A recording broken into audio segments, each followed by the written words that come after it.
The latest numbers show inflation rising to a nearly 40-year high. The Fed chairman calling it a threat not only to consumers but to the economy overall. He's ready to raise interest rates to rein in prices, but that might not be enough.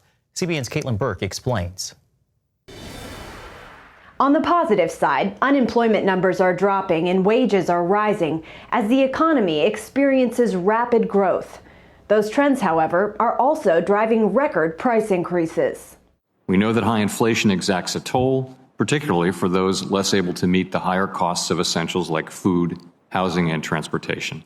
Some of the biggest increases over the last year include gasoline up nearly 60%, followed by used vehicles and foods like meats, fish, and eggs. When I went into the store yesterday, normally like a pound of ground chicken is usually about $3.99. Yesterday, it was $7.99.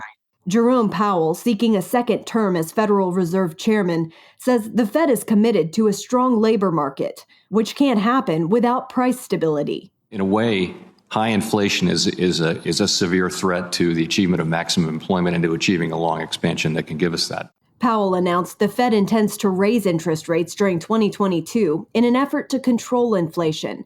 Economist Joel Griffith says while this is a necessary step, there are other factors that need to be addressed. We've had over this past year and a half, governments suppressing supply. Think about all the COVID restrictions. And at the same time, you've had the Federal Reserve printing a lot of money. You've had the federal government spending a lot of those resources, and that's driven up demand. And that is the perfect recipe for rising prices.